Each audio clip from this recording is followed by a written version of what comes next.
During elementary and middle school, I didn't care about girls because they had cooties. Ew!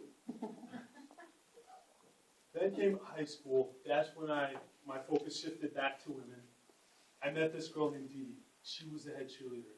How many of you guys out there wanted to go out with a head cheerleader?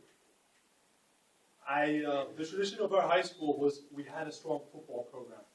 So the guys on the football team would give their jerseys to the girl the morning of the game. I wanted to give Dee Dee my jersey. The only problem was I didn't play football, nor did I care to do so. So what am I going to give her? I was looking in my closet, and I found it, my varsity math jacket. Yes. I'm going to give Dee Dee my varsity math jacket.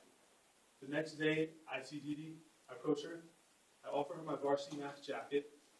She looked at me as if I was telling her a funny joke, laughs, and walks away. Ladies, I don't get it. Why doesn't she want my varsity math jacket? I was first team all calculus. It got to the point that I was like, forget this. I don't understand girls. Then I moved on to college, and I realized giving up my varsity jacket, baby talk, wasn't cutting it. So I started using corny pickup lines. Here's a couple that I use. Hey baby, you must be a broom because you just swept me off my feet. Are you from Tennessee? Because there is a tent. I see. It was Saturday night, my junior year of college. I was walking back to the apartment with my friend Ryan. This girl sees me. She approaches me and asks, hey, you know where the party is at? I look at her and say, of course I know where the party is at. The party is wherever I am at. She looked at me as if I had two heads and walked away. I couldn't believe it. That was an original pickup line. As of now, I'm realizing that corny pickup lines aren't cutting it either. So I decided to do what any normal guy would do. I put missing posters and lost right girl signs on milk cartons. The problem with that method wasn't that I wasn't finding girls, but I was attracting weirdos. One girl wanted to introduce me to her mom at the first encounter. Another one wanted me to propose to her. I even had one knock on my door, and when I opened it, she was dressed as Catwoman with a whip. It wasn't even Halloween. This was so absurd. The next girl that knocked on my door, I gave her a one-way ticket to the Bermuda Triangle and told her to get lost. That didn't work either. The next week, we crossed paths. So I told my friend Ian, since he had a lot of sagacity, what I should do. His response was, Fasil, you need to set standards. You're right, Ian. I do need to set standards. So I created Fasil's rules of engagement. They are, number one, she must be a woman.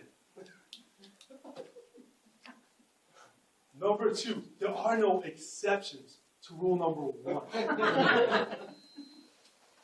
Number three, she must appear to be a woman. And number four, she must acknowledge Fasil's existence. I also realized that I don't need to look for girls. Rather, I'm going to have them find me. So I joined Match.com. Shortly thereafter, I received an email. Hi, your profile is very interesting and would like to get to know you better. What are your qualifications for a girl? Perfect! That's what Fasil's rules of engagement was for. So I copied that document, pasted the body of the email, clicked send. I haven't heard back from her in a while.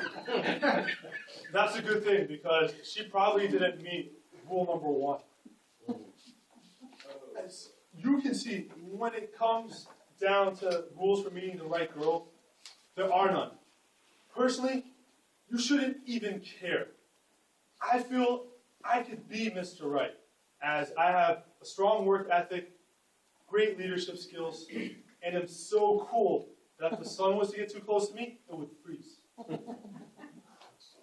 Also, if I was you, I wouldn't worry about what you can't control. For example, trying to find the right person. Rather, I would worry about what you can control, and that is yourself. What I can control is helping others so that I become Father Fasil, refining my sense of humor so that Dane Cook is contacting me for advice, and solving world peace. Moral of the story, if it's meant to be, then it will happen. So just be yourself, Mr. Toastmaster.